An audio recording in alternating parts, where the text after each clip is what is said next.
Welcome to Mastering Fundraising, a podcast for nonprofit leaders of all titles and all experience levels. Mastering fundraising endeavors to cover the most important fundraising topics with the goal of helping the audience reach their full potential as fundraisers. This podcast will share stories, tips, and guidance on the most important elements of fundraising. If you want to earn an advanced degree in fundraising, this is the podcast for you.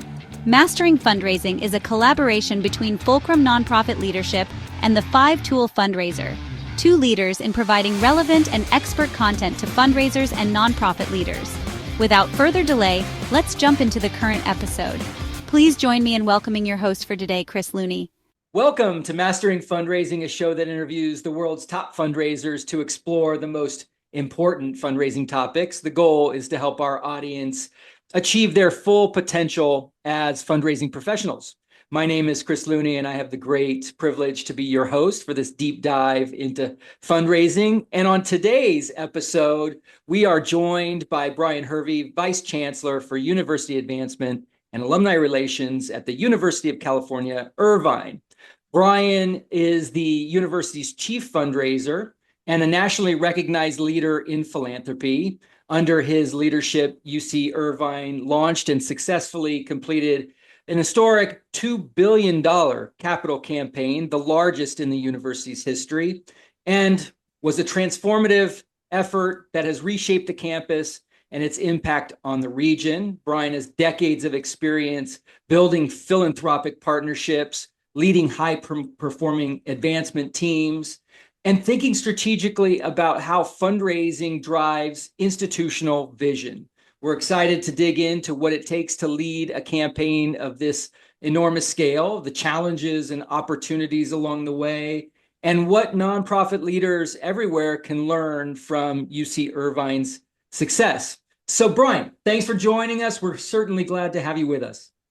Well, thanks so much, Chris. And thank you for that humbling and somewhat embarrassing introduction. But I hope that we can share some things to the listeners today that hopefully will, sort of guide them in their paths as well in terms of this wonderful career that we were all in. That's awesome. Well, I know it's going to be helpful, and it's going to be exciting for me to hear a little bit more about the campaign, because I know from my work in campaigns that they're all so unique and exciting and have thrilling climaxes and peaks and valleys and everything in between. So I'm excited to dig in, and I know the audience is going to enjoy it as well. But before we get to the campaign, let's start with what is also very exciting for a lot of the audience is to hear about a leader's journey to the sort of heights of leadership that they've achieved. And I'd love to know a little bit about how you became the leader you are today. Well, thank you. No, I appreciate that. And, it's interesting. I think that you probably hear this a lot, and I've heard it from so many leaders in our industry that they sort of got into this business sort of in a circuitous way. They didn't sort of start out with the idea. Some of us were born into fundraising royalty families like the Looney family, but that gave you a great background and experience as to what this job is. I sort of got into it. October 29th, 1997. So why would I have that number memorized? Yeah. That was the birth of my son. Okay. And so he was born and he was premature. It's a good news story. This is not, yeah, right. Thank you. So I'll just preface with that. But he was born and again, about almost 6 weeks premature. And so he ended up in a neonatal intensive care unit. And so I was a financial advisor for Morgan Stanley. And so I wasn't even thinking about fundraising, never even thought about it as a career choice, but I loved advising people and working on these financial plans. And so he ends up in the hospital for, again, about a month. And my little community, I was living in College Station, Texas. Yeah. And so I'd graduated from Texas A&M and gone through a number of careers, things that I wanted to do. I was a police officer. I was an insurance agent. I was, a restaurant manager. I worked for a car lot, was car sales, and then ended up in financial advising and then done some other things on top of that. So just in my first few years out of school, I tried lots of things that I was interested in. Most people sort of fixate on the police officer part as that's being an interesting thing to do for a little while. But So I ended up in financial services, and um, and Brandon ends up in this hospital, and we have to fly him there because the small town, College Station is not a terribly small town. About with Brian, it's about 120,000 people roughly at that time. Okay. And so two main hospitals, but none of the hospitals had the facilities to take care of a sick baby. Gotcha. So Yes. you've got to call in the helicopter and the teams and all of that. And so you sort of as new parents are going through that drama of, your baby is getting, all these people crowding around, working on him, trying to make sure he's okay. And then all of a sudden he gets flown off, and we've got to go to another community to where there is the proper medical care. And so we went through that, and as I went through that experience, I'm kind of a detail guy, as many of us are. So I was watching all the things that are happening around the hospital, and you're looking at the facility, and you're looking at the age of the equipment, and you're looking at the doctors and the nurses and the other healthcare providers in terms Sure. of what are they doing and what is their resources that they have available to take care of all of these very small babies. Once I got to see this neonatal intensive care unit, so as we're watching all of this. Um, and I was just thinking about it and thinking, there's got to be something.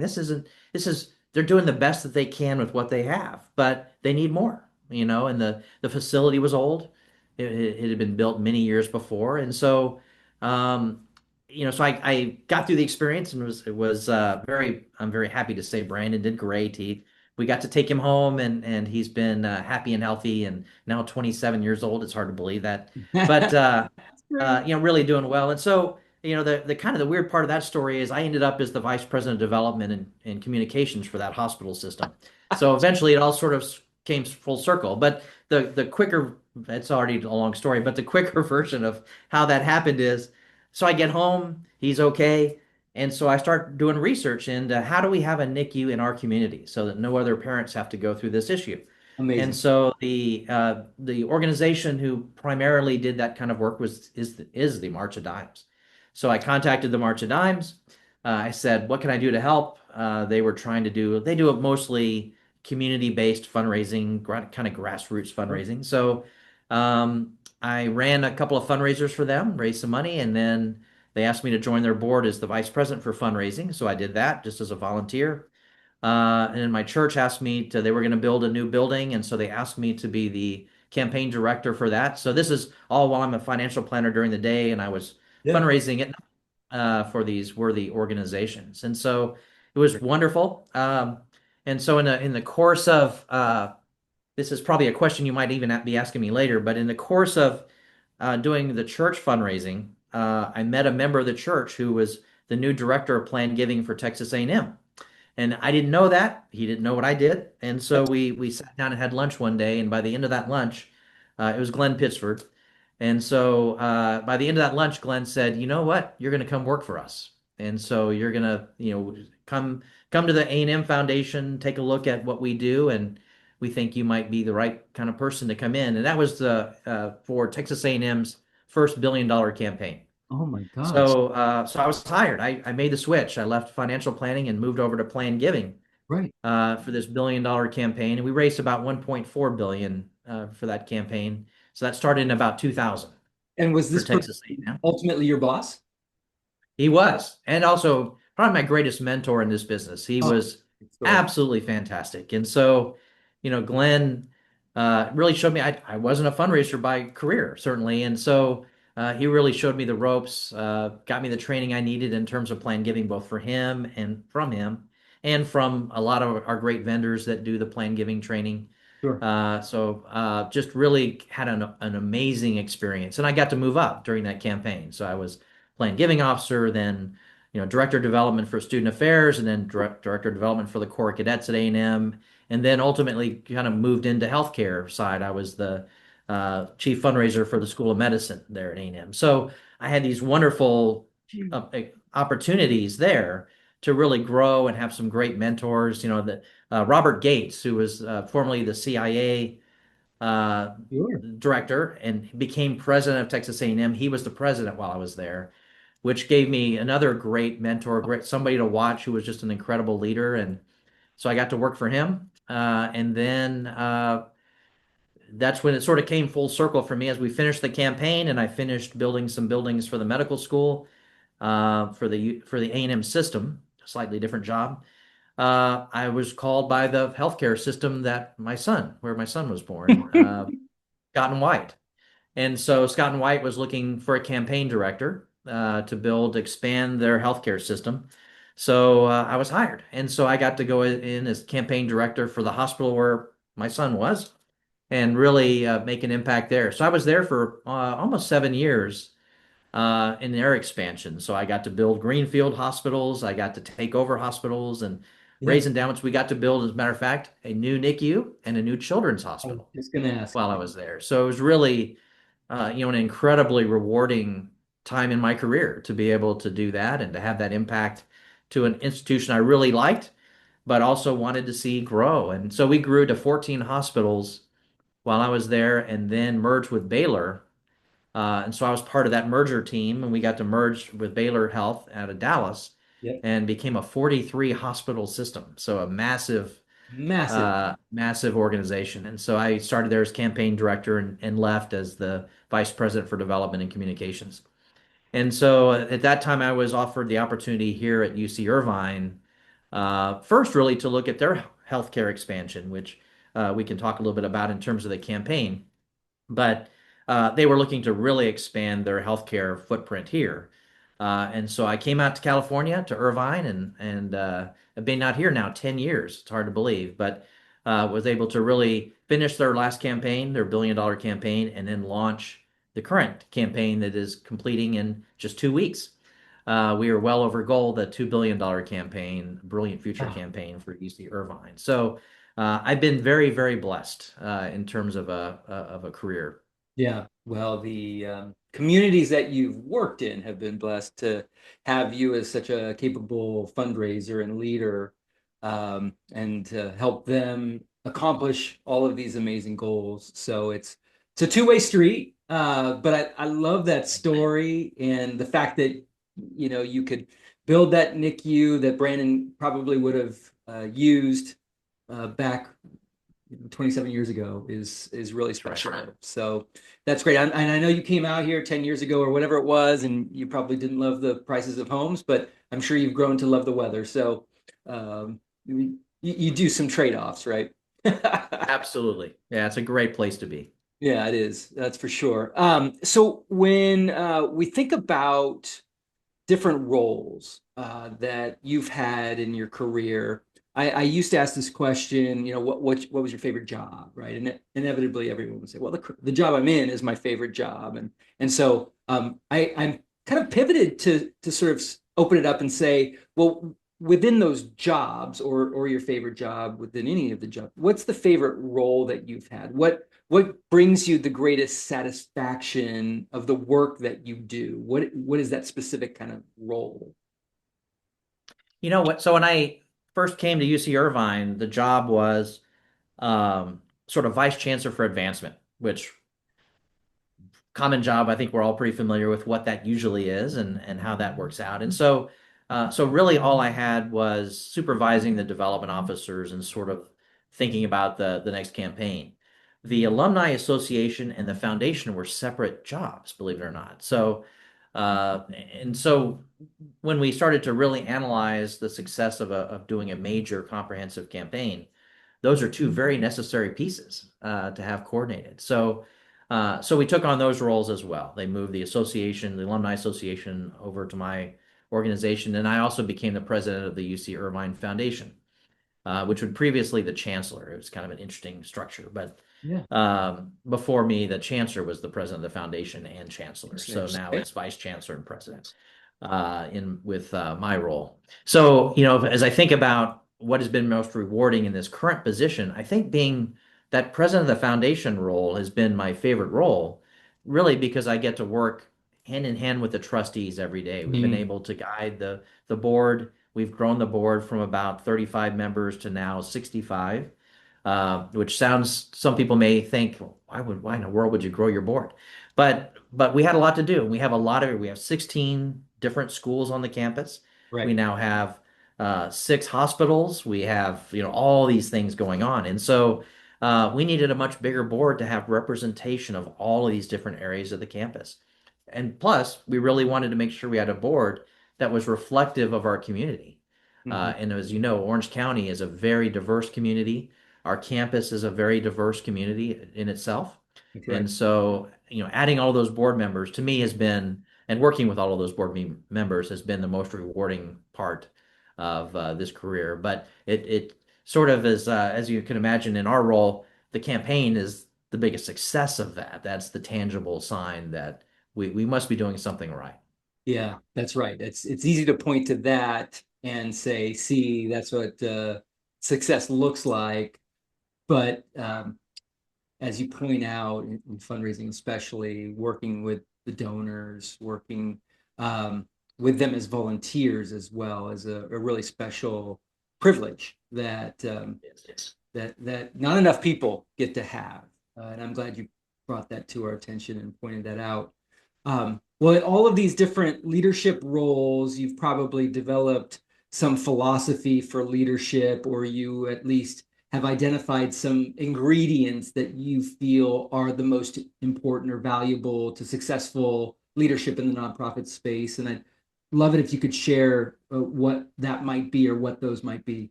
Absolutely. So as I think about my journey, it's always been about building a great team around you, and not being afraid for somebody to be better at something than I am, to make sure that I get the best people in every role. And so I'm very happy, especially here at UC Irvine, where I've had a pretty consistent leadership team over time. And so that I feel is super important. And we know that in this industry, the turnover rates are pretty high, for a lot of reasons, right? And not the least of which is just there's lots of opportunities out there. We're very needed, and there's not enough of us out there doing this work. And so it's hard to keep people.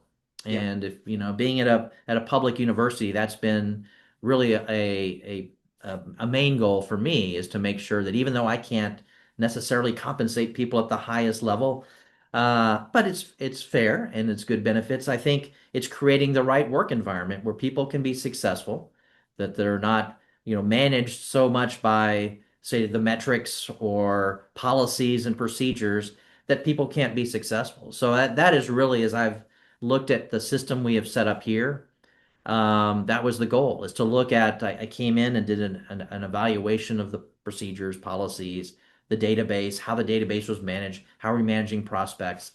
And we really loosened, believe it or not, a lot of that. And so we looked at, how we could, we did change the database over. I won't say who it was before, just not to say, but we went to Salesforce.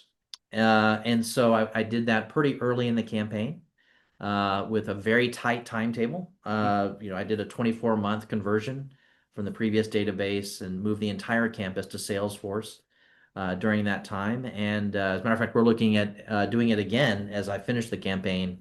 I think the next iteration of that will be Education Cloud from Salesforce. And so Interesting. that brings in an entirely new set of tools. So I love the technology, Yeah. but I don't want the technology to run the lives of our team.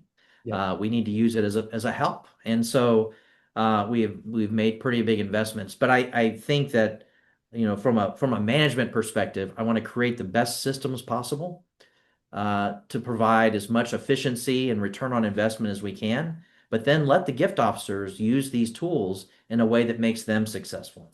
Right. And so how do we allow everyone to have the ability to somewhat self-determine how they can be most successful in doing this work? And ultimately that leads to, I think, a team that stays in place, that isn't looking to move just for a few dollars more or whatever the case may be, Yeah. um, but actually is dedicated to the mission and feel like they can be most successful and learn here. Yeah. Yeah.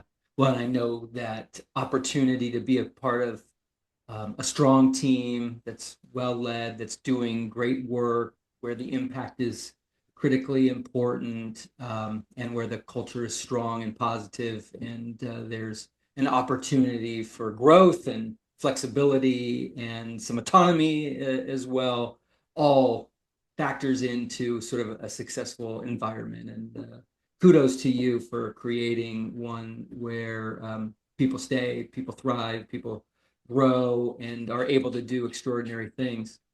Um, so now that we've kind of talked a little bit about the leadership journey, we've got some context about you as a leader and where you come from and how you approach the work. I'm excited to dig into capital campaigns or comprehensive campaigns in this particular case, and kind of pull back the curtain a little bit to kind of know what goes into some of these very significant, sizable, and complex initiatives, because they're not for the faint of heart, that's for sure. So what I would like to know a little bit, though, as we kind of think about UCI and what makes it unique, because I think that's a part of the story, is a little bit of a background on UC Irvine. And I'd love to know what sort of makes the university and its mission distinctive in the higher education landscape. Yeah, I think that's a great question. Just as a little bit of background, the UC system is a 10 campus system, and then several national labs. 5 of those campus has some level of academic health center attached to it. So it's a big system. Many billions per campus in terms of budget. Our campus is about a $6 billion operation. Okay. The mission of the University of California system uh, certainly has a lot to do with providing the highest level of research of a research campus to serve the state of California. And so about 80% of all the students on each of the 10 campuses are California residents. The other 20% roughly is made up of international students and out-of-state students. So there's a very strong California-based mission around the UC system. Right. And so it creates so many opportunities when we think about development and fundraising around how well the UC system does around that mission. And I would say, based on the rankings, if you look at any different metrics, if you look at sort of top 10 schools, top 10 public universities, best value schools, any number of these types of rankings, the number of underserved students that are served by the University of California system, the UC system tends to be among the top in the nation. I would say in the world in terms of serving populations and giving access to high level education than really any other system in the world. So I think we've got a great story to sell and to tell as we go out into the philanthropic world, not just in California, but we raise money all over the world for our great programs. And a lot of it is based on research, wonderful research programs for us. Health is a really big part of our operation. Right. And our health advancement team. But it's just a great story. I mean, today, just this morning, I was at a symposium. We have 3 Nobel laureates that are attending this meeting on vision research, and they are moving very fast to cure a type of hereditary blindness. And so to be able to be in that room and to have donors there to see the incredible work that's being happening, not just on our campus, but as we convene other researchers from around the world to tackle some of the grandest challenges. Yeah, amazing. And UC Irvine is amazing because its size, significance, impact kind of is suggestive of a university or an institution that's been around a long time, 100 years plus, but it's relatively young in terms of an institution, maybe 55, 60 years, something around those. That's exactly right. So this is our 60th anniversary year as a campus. And so I came in the 50th anniversary celebration.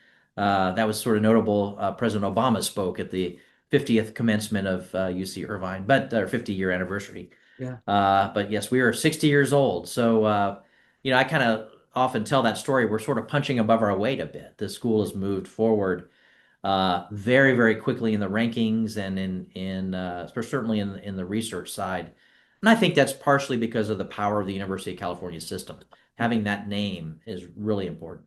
Yeah, agreed. And being successful for those 60 years doesn't hurt as well in terms of graduates and the health outcomes, all of that. So that's important, but still doesn't make raising $2 billion easy or reasonable or feasible. So I'd love to know how the idea for that $2 billion campaign first came about, and what were the key goals that kind of guided it back in those planning days. So, there's all those rules of thumb that we all love to hang on to as fundraisers. So, you double the last campaign. That's one that very often people think about. Yeah. You divide the campaign into thirds, and a third is sort of program support, a third is endowment building, and then, a third might be current use sorts of things, and capital, for instance. And so that was a little bit of it. So we got here and the previous campaign was just ending, so I kind of finished the last one. They had done $1 billion campaign, but the numbers were sort of trailing a bit. So they sort of had we see lots of models of campaigns, right? We see some that are just every year up. We see some that have a plateau, and then they kind of go up and down during the campaign period. And then this one sort of their first campaign kind of went up and then sort of trailed off. Something happened to the interest, and just lots of things happening in the world at that time, of course, too. And so it sort of trailed off. And so we, believe it or not, launched this campaign. I got here, we did the analysis of what needed to be done, where the opportunities were. And so we launched a dual goal campaign because as we looked at the numbers, 2 billion was a big number. And a lot of people at that time said, you're crazy. How are you going to pull out of the sort of the drop and Donor get fee. rate double the money exactly? And so, we really saw that in that 60 years of history, 50 years at that point, we hadn't really engaged alumni in the appropriate way. So we saw the alumni giving numbers as we did the analysis, just wasn't where I would have expected it to be. So we decided we were going to launch a dual goal. We were going to launch the $2 billion. I knew I could double the fundraising with a great team. And I knew we had the things to raise money for. It was clear to me that this was a place where really exciting things were happening that would really capture that interest of so many donors and philanthropists. And so, but we had that issue of engagement. And so we set the two goals equally, the $2 billion goal, and to engage what at that time was about half of our alumni, 75,000 alumni in a meaningful way. Okay. And that engagement could include attending homecoming, joining an advisory board for a school or program. Giving, of course, was a key one there. But it could be any of those. And so it didn't have to be giving. It could just be getting back in touch with your school and finding out what was happening at UC Irvine. So we set that. So we went over that goal as well by quite a bit. And so as we sort of looked at what that number should be, you know, very often you might do a feasibility study and sort of try to figure out, interview your major donors to see what the appetite was. Right. We launched the Brilliant Future 1 month after completing the previous campaign and just went with the number. Yeah. We just went with the chancellor and several of the university leadership sat down and said, we can do this. And Yeah. I was confident we could do it. Brian, And so you got we this. didn't have a quiet phase. We just went straight into it. And did you have the name Brilliant Futures already determined at that moment, or was that something you constructed as you got into the sort of planning, building the airplane while you fly it to kind of campaign work? So it did come later. So we just went ahead and launched in, and I didn't do campaign counsel for this. I tend not to do that on my campaigns. I tend to hire consultants that I really believe are the best in their field for specific things that they're best at. Great. So rather than having a big umbrella contract, I have separate contracts for things. And so we got a great marketing firm on board that helped us sort of think about the Brilliant Future. Uh, Brilliant is a common theme in the University of California system. You see it all the time. The motto of the University of California system is Fiat Lux, let there be light. So almost everything you see in terms of campaign themes tends to be around that light idea. Wow. And so it's just sort of fit. that would be a great name, and then we came up with a sort of we call the Surge. It's sort of a interesting logo that was something we could repeat on every piece of marketing material, every PowerPoint slide that any professor used. It would have a little color swirl in the corner, and people got to know that that's the campaign. Yeah. That's got something to do with the campaign. So it did launch later, and we actually launched the campaign October of 2019, right before something else happened. As we got into COVID, just a few months later. So we publicly launched all this with these big plans of we're going to go on a road show and we're going to do regional events, and COVID, right in the first 6 months of the campaign. So it was an interesting campaign, but we were sort of building it as we went, and we just stuck to. Of course, we didn't know COVID was coming, but we sort of stuck to that timeline. And believe it or not, at that time, another rule of thumb in our business, these rule of thumbs are good guides, but you can't follow them too religiously. Every institution is different. So Yeah. we weren't really even we launched publicly at about 30%. We'd seen big increases. We doubled fundraising first year, doubled it again second year. So we were on the right trajectory, but not at a $2 billion trajectory quite yet. But we launched. We knew we could do it, and we would stay on that glide path up. And so it was a little bit of a back end loaded campaign. We Yeah. raised a lot more the last few years.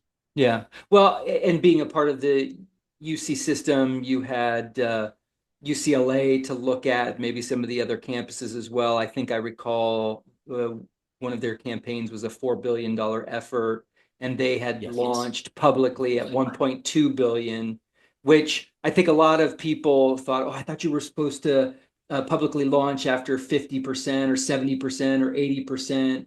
And I used to say to people, well, there are different rules with comprehensive campaigns. It's sort of announcement comes when you know that your goal is achievable, whether that's at 10%, 20%, or whatever it is. So I'm sure you had some great confidence that you were on the right track and that you were going to get to that $2 billion number by that time. Yes, we did. Yeah. What were the big sort of infrastructure needs that you had to be focused on to make sure that $2 billion was achievable? So I mentioned one of them already. I was really looking at the database. So when I came in and uh, we really did spend some time in a deep dive on all of the databases, and it was a very typical story that you've heard many times probably, which is there were databases all over the place. So, different schools would have a database, and maybe it was an Excel spreadsheet, or maybe it was a more professional sort of donor database or contact manager, but there was just data everywhere. Yeah. And so it was a matter of uh, trying to figure out where all that information was and bring it together. So that was kind of the first big challenge and system to create was converting to a complete campus-wide database where we compiled all of this information. And then it was really about the supervision. I mentioned the bringing together of the Alumni Association and the foundation and advancement all as a single team. So that was a really important step, I think, in being able to really help guide the message across the campus of what we were and keep us all coordinated. I think the third piece was sort of the piece. So I got here. It was a decentralized campus. It is now a centralized campus from a reporting structure. Okay. So in that decentralized model, we found that there were gift officers in units who were compensated at a certain level with a set of goals that were not consistent across the schools. And so what we would see when you have that, one of the effects of that is that people jump from school to school because they could get paid more, maybe just across the hall. And that of course is not good for the organization. You want to reward your best people, but you want them to move up, working with many of those really key relationships that they've established over time. So we changed that. So we created a much more centralized model, standardized job descriptions, standardized uh, metrics for each sort of title level. Mhm. And so the way I looked at it is we don't want to be so tied to you can have this many executive directors, and each executive director needs to have a senior director, a director. You've got to just move up and down, up the chain to get to that next level. If you're a great performer and your metrics are that level that we consider to be an executive director, you can be an executive director. We promote you. So we really looked at that so that we could create a system that was fair across the campus, taking into account, of course, some schools are different and everything's relative, right? So when we talk about a $2 billion campaign for UC Irvine, those same steps might be a $100 million campaign at another university. You've got to do the same things. It's all relative, and you're always building. That's the most important thing is that you're building the system that is scalable and will keep moving your institution up. Yeah. And so that was really the challenge is to and that took a few years. That was not an easy thing or an overnight thing to do was to change, your whole human resources structure. But now we're centralized. Yeah. Thank you for talking about systems and structure and process, because I think it's so easy for people to focus on, we needed to get this big gift, and then we needed to get that big gift, or we needed to recruit this chair, and a campaign of this size, this length, this magnitude, um, where you've already sort of experienced a significant amount of annual fundraising and big gifts.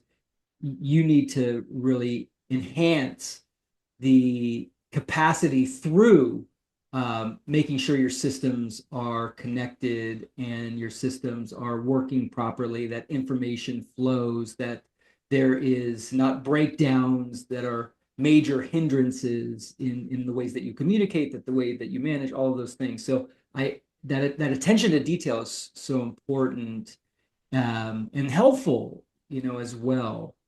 One of the things that has fascinated me is, like, let's say you go from $1 billion campaign to a $2 billion campaign. It sounds like you wanted to engage more donors, the number of donors you wanted to increase, especially from your alumni base. But did you just like double the size of every gift on your gift table from one campaign to another? How did you think about the kinds of gifts that you would need, especially at some of the more significant levels, to be successful? So what I found here is that there was a major reliance, and this is true really across, I've seen it in most of the UC schools, actually, as I talk to my colleagues. Uh, we get pretty big transformational gifts. Like they're sort of, when I was at Texas A&M and we did the $1 billion campaign, the largest gift in that campaign was 32 million. What we did lots and lots of were $1 million gifts. Yeah. And we sort of almost specialized. We're doing lots and lots of them, primarily from alumni. Mhm. Here, alumni was a very, very small proportion of the giving. And what we were seeing was very large opportunities for these transformational gifts. So in this campaign, we had a 200, a 100, a lot of 50 million, 75 million sorts of gifts. And so that was primarily done sort of out of the kind of the administration team, my team, working on the principal gifts. And then really focusing on the schools around engagement and those gifts from, say, the 50,000 to 5 million sorts of range in the schools. But we have a particular issue that I'm still trying to solve here, which is I would call it the missing middle issue. And so maybe Okay. some of the listeners have had this issue as well. So we Yeah. have a very strong grassroots fundraising effort, lots of checks coming in from alums and others in the community. The $1 to several $1,000 checks that kind of come in. Right. We do well in that area, and then we do really well in the big principal gift kind of area. And where we have a gap is sort of that rent that range I just referenced, which was sort of the entry level major gifts to say $1 million gift. We don't see that as much. And so that's what we're now trying to really think about for the future and build out. Now, what that does allow when you have that, it's not, it's a problem you might like to have actually, is the fact that you're getting these really large, impactful gifts. But it makes it awfully hard to predict and build a system where, one of our goals was to create a system where we could reliably depend on a Right. certain amount of fundraising and then incrementally build that over time. Uh, we kind of did that almost by accident. So we did have that growth over time because we were building more of the annual fund in some of those levels, but we still hadn't reached the what I would call the major gift giving alum. We're still not sort of seeing the case yet to give, and we're of course now working on that with our engagement efforts. You got to engage before you ask, and so that is certainly an important part of what we do moving forward. But we're still missing that. As I look at the numbers, like I see the gaps there. So we've been very, very fortunate to have, these wonderful major transformative gifts, but they've been primarily from the community. And that's Right. what makes Orange County and Southern California very unique to other states, other regions, is there's a lot of money in those hills right behind me. Yeah. And so there's lots of people that are so passionate about the causes that they care about, and we can offer them an opportunity to invest in that. Yeah. Yeah, that's so true. And I love what you sort of admitted to, which is that missing middle, which is very typical, very common, I think, in a lot of organizations, maybe especially in California, but I think throughout the country. And it seems to me that your work in developing the engagement around your alumni, especially even just at some of the lower levels, lower tier levels, over time will allow you to build the steps that seem to be missing in that pyramid up to the top. And that's my hope, at least, because I think so many organizations need to figure out how to create the pathway through the middle. That's right. Yeah. One of the questions that seems very difficult in these kinds of campaigns is alignment, is really creating alignment with the university in this case, or the organization's broader strategic vision, the academic priorities, the community impact requirement that you should have, student success, patient outcomes, all of these disparate needs that you need to accommodate in the campaign. How do you think about coalescing all of these things together? So it's obviously it's extremely important. And I had mentioned earlier, I've had a pretty blessed career of and a lot of our success, I think, on all of our parts is timing sometimes. So my timing was that I came in 2015 at the same time the campus was completing a strategic plan. Okay. And in this strategic plan involved everyone from administration to faculty to staff to students. So it was a very comprehensive 10-year plan Mhm. of what the campus wanted to accomplish. So I get handed this pretty soon after I'm here. I get here during the tail end of those discussions. So I had my roadmap. It was Yep. basically all done and handed to me. I just needed to create a case out of those areas. We even did a competition during that process, towards the end of the process, where we offered students, staff, and faculty the opportunity to pitch ideas, to come up with the things that they wanted to as a sort of a contest, and the winner would end up in the case statement. And so, but it gave us such rich information of things we would never knew were happening on the campus, hearing about student groups and things that they were doing to reach out into the community that we would have never known. So between those two projects, the campus led strategic plan and then this competition where we went out to find even more great ideas, we had a wealth of information. And so based on that, we could build out a case statement that was quite comprehensive.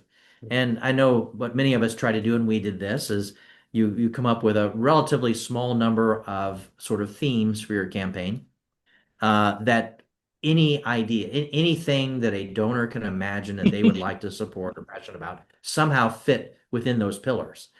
And so we created the four pillars for the campaign based on that strategic plan, and every gift fits within those pillars. That's right.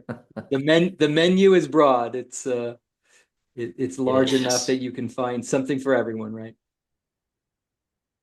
That's And right. and have the capacity to create um, gifts that are meaningful for you and that will impact positively the university as well.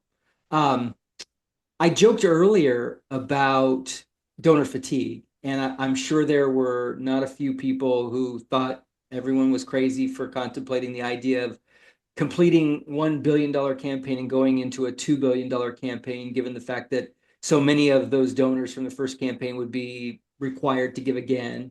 Um, and so I was wanting to ask the question about how you steward your donors from one campaign to the next, knowing that or preparing them for the next gift. I mean, did you have to take any special steps with them? Uh, was it a strategy that went into that kind of discussion with those donors? What did that look like, especially for the ones at the So highest? yeah, I think that was certainly a big consideration because I went and during those first few months interviewed a lot of the trustees. You might say I mentioned I didn't do an official feasibility study, but I had a lot of conversations with the people that I believed would be the Amen. leaders in the next campaign. And I saw a definite interest in looking at what had been done over the last few years, looking at the things that were happening within our community. There was an absolute interest in continuing to give and continuing to support and to move that up.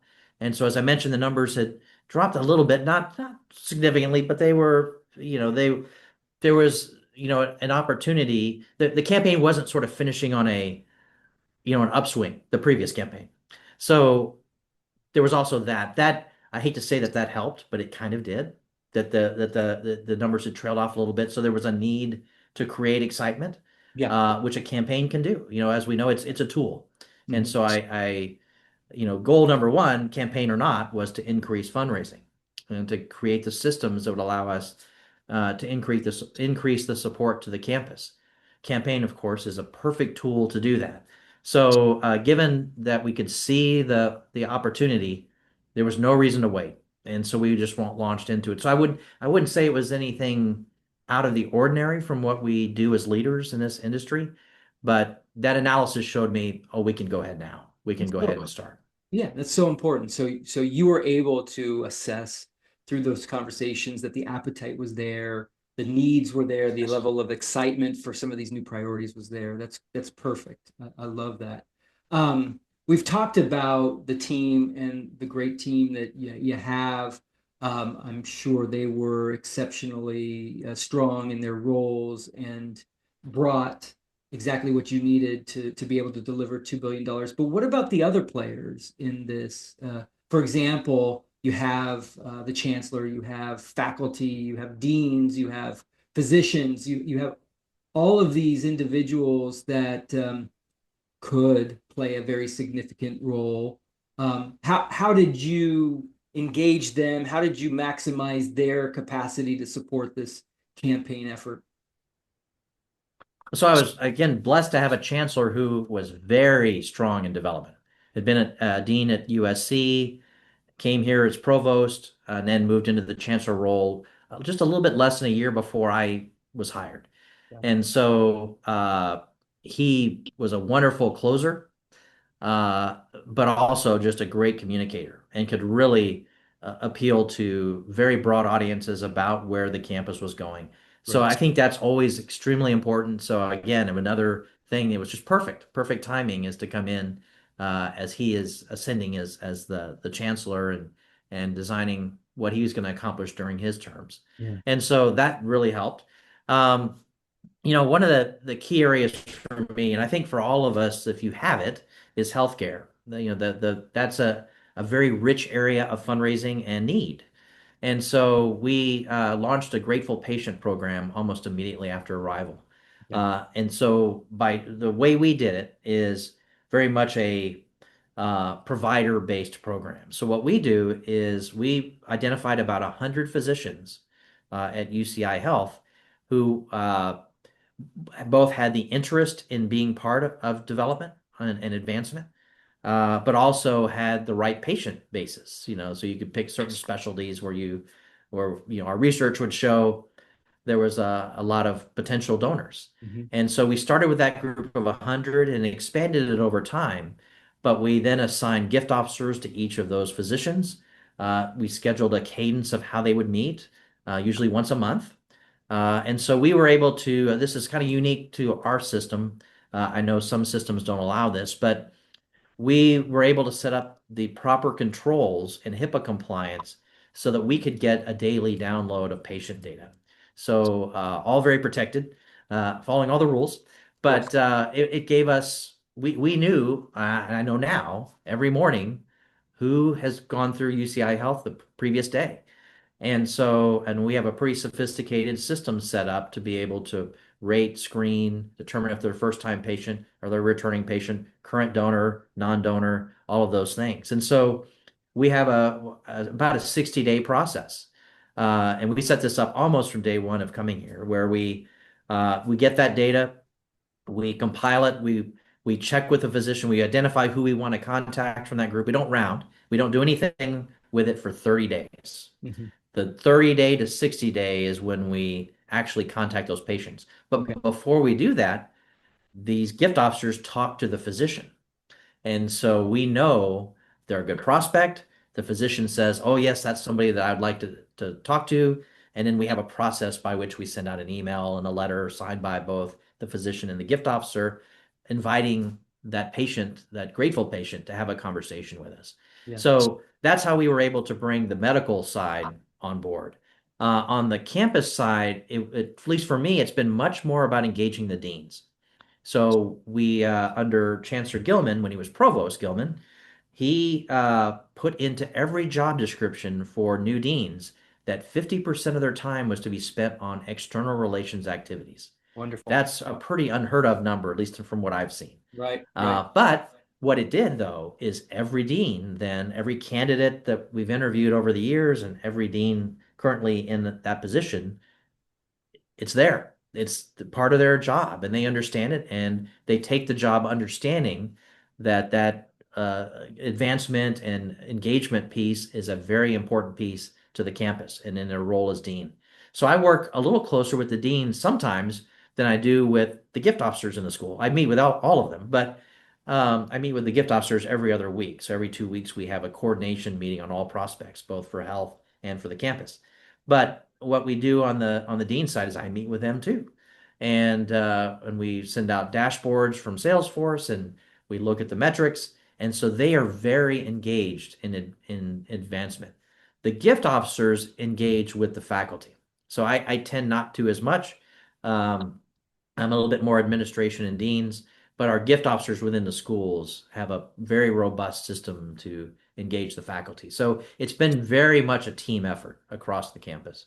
Yeah, and that's what I was really trying to draw out. It isn't just about the chancellor or the vice chancellor and the board in an academic institution, especially one with a medical center or health operation. It's so much bigger, so much broader, and there's so many layers that have to be um, figured out in terms of engagement with those as prospective fundraisers, part of the team, and I guess even just carrying portfolios and doing that to basic blocking and tackling of fundraising that's so hard to do. You It is. you really have an amazing army of fundraisers there at the university, and that's one of the reasons why you can even contemplate goals in the billions. So it's great. Um, Many people talk about fundraising as both art and science. Wanted to know if you had any unique kind of lens on how you see fundraising as both art and science. So we've talked a little bit about the science. I think it's the systems. So the science of it is to make sure you have a very strong database, contact manager. I'm not trying to push them, but I found Salesforce to be among the strongest products out there right now to do that. And so I stay in very close contact with them about what's the newest things, how do you embed AI into this, how do you make us more efficient in terms of prospect research and development. So I think that's the science of it. And I mentioned the Grateful Patient program. It's very, very data and scientifically driven to really limit the number of extra contacts that gift officers are making if they're just sort of Right. going out there and just trying to meet patients or round or anything like that. We don't really do that. It's very targeted, and each of those gift officers gets a list of who we've identified as a very good prospect. It's still a lot of names. It's a big system, Yep. but that allows us to really apply the science to it.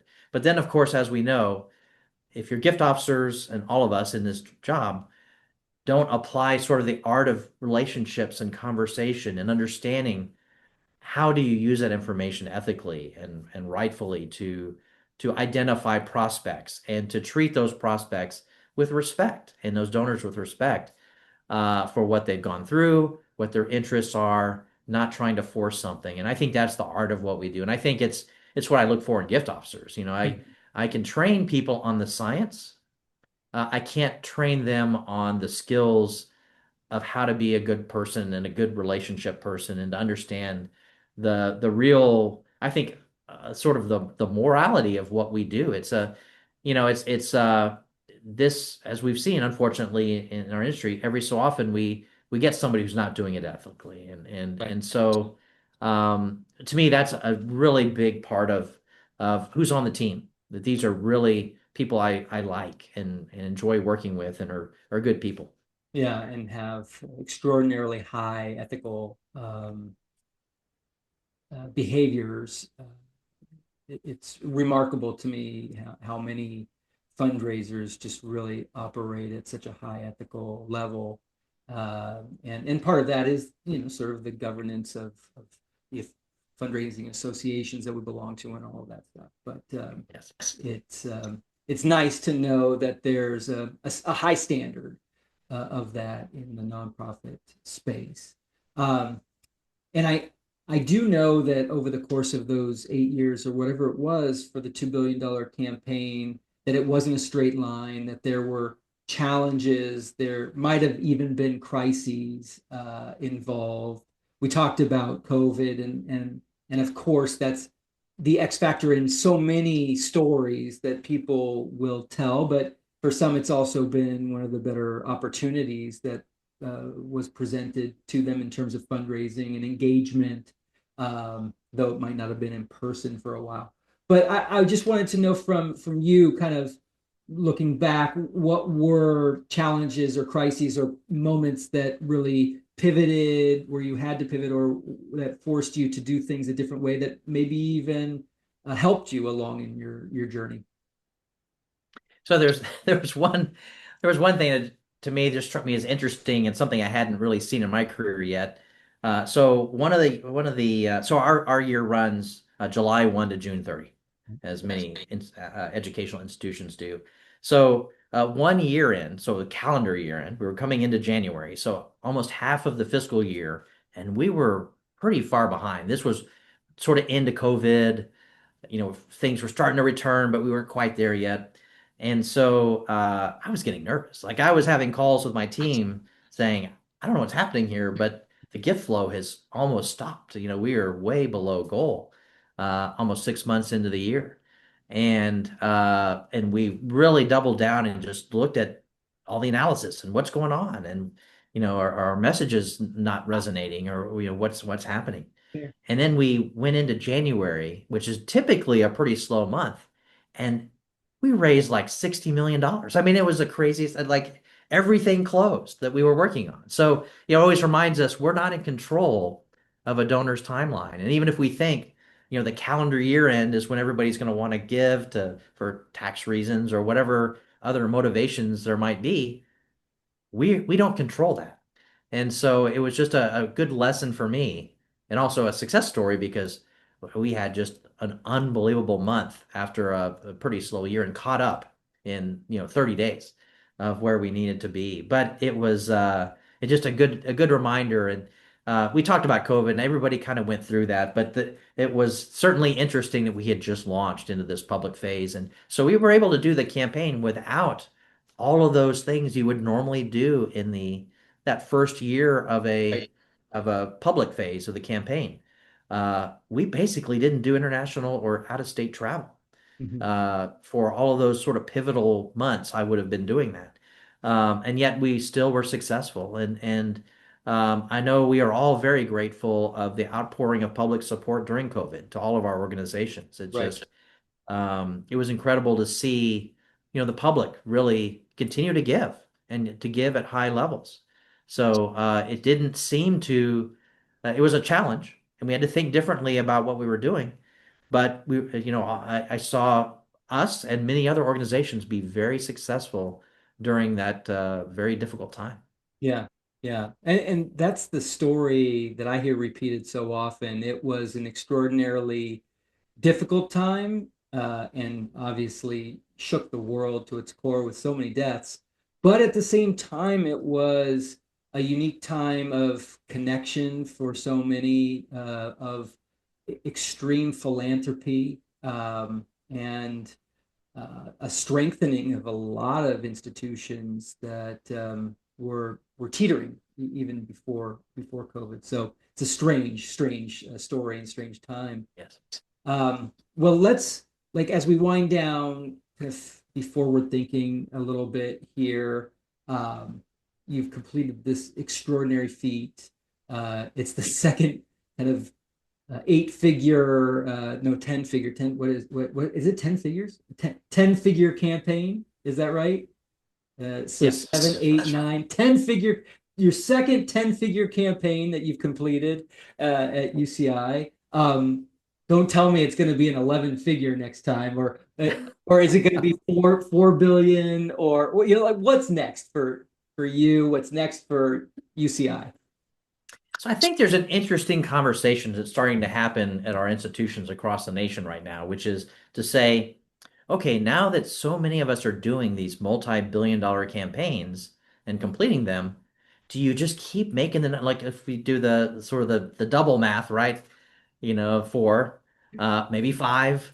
But is there a point for our constituents where the number's just so big Right. that people think, why do I even participate? I can't even make a dent in that number. Mm. And so I think there's a real thought, and I'm having this thought about our future of, do you sort of refocus your sort of internally in campaign, and again, it's just a tool, uh, to sort of think about timing of how we do things and the systems that we use.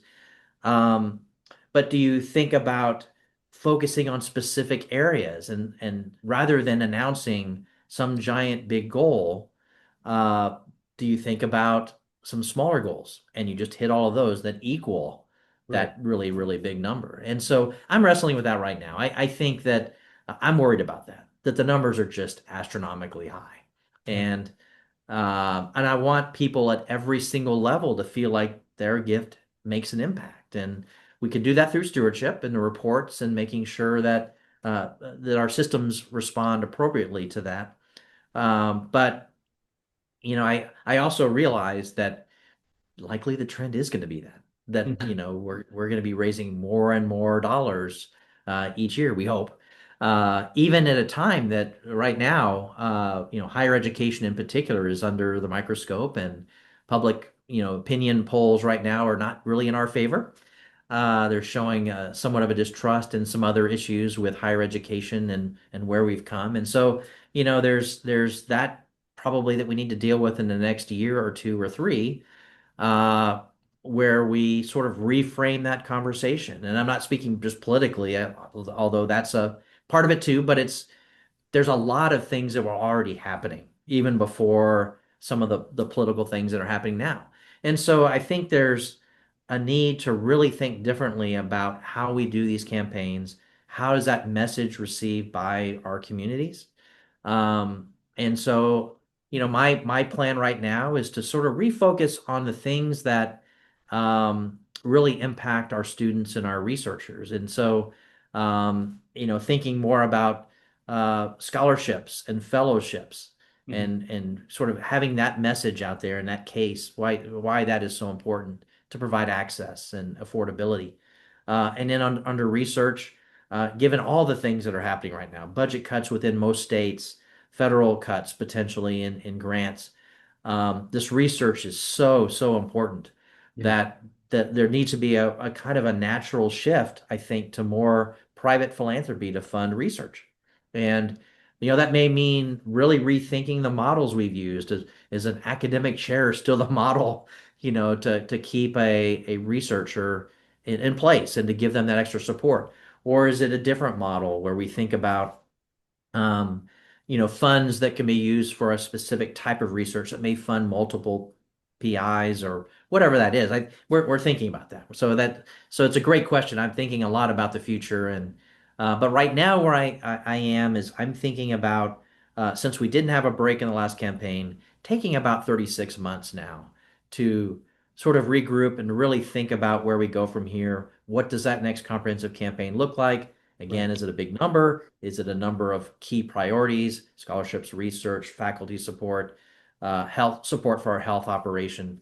Um, and those also have the benefit of somewhat being budget relieving. When you're in an environment where budgets are being cut, do you start to shy away from capital a little bit, capital projects, because they won't be happening as much on most of our campuses as they were before. So that's my sort of my current thinking about the future. But I do think our industry has a big challenge ahead of us. I Yeah. think, especially in higher education. Yeah. Well, we're going to be watching you because you and UCI have become leaders in this space and a bellwether and all of that. And thank goodness we have organizations and leaders like you to look to figure out for so many others what the right path can be, should be. Um, because it's a scary sort of proposition to think about not doing campaigns because the appetite is not the same as it was before for chasing some of these big numbers. So we will be watching. The last question, and then we'll wrap, is advice. There are a number of fundraising professionals out there who dream of leading a campaign of this scale and magnitude, and wonder what advice you would give them as they dream of leading sort of an effort like this one day. It probably sounds like too simple of advice, but my feeling was every position I went into to just work as hard as I possibly could to do something I care about, to make sure I was really passionate about it, and be able to express that passion to donors. And if you really talk to donors and prospects and you believe what you're saying, hopefully we all do, and you really have their interest at heart, not just the organization, but how can we find that perfect balance of what they're trying to support and something that we're doing, you're going to be successful and you're going to move up, because that is the sort of the key to what we do. And as I mentioned, I've been very blessed in my career and I've had these great opportunities to continue to move up. But as I think back at that, I really think about it as being because of that sort of ethic of, let's do this the right way. Let's be passionate about what we do and work as hard as we can at it every day. Uh, I measure my contacts in days, not what did I do for the month. I want to make sure every morning when I get up, I'm excited, and I am, to get to work and to get going and to talk to as many people and share the good message as I can. Amazing. Well, it's great advice, Brian. And we're so lucky to have had this opportunity to chat with you. The audience is going to be unpacking what they've learned for many days, because there's just a depth and richness to what you've offered in terms of your expertise and wisdom. So thank you. Thank you for being a major force for good in our community and for the world. And unfortunately, the conversation does have to end, but I know everyone's enjoyed it and would encourage everyone, if you like this content, please follow us. Please subscribe to Mastering Fundraising, and also check out our other podcasts as well, Lead for Good, and also the Nonprofit Edge. So again, Brian, thank you for your time, and to all of those folks out there, we're wishing you all the best and look forward to seeing you very soon. Thank you for joining this episode of Mastering Fundraising. We hope the conversation was helpful and invite you to like and subscribe to this podcast for more conversations with extraordinary nonprofit and fundraising leaders. To learn more about Fulcrum Nonprofit Leadership, please visit us on the web at fulcrumleader.com. To learn more about the 5-Tool Fundraiser, please visit us at 5toolfundraiser.com. We want to hear from you. Please share your thoughts and ideas with us at hello@fulcrumleader.com. Thank you for the important work you do to make our world stronger. We look forward to welcoming you back during a future podcast. In the meantime, take care and be well.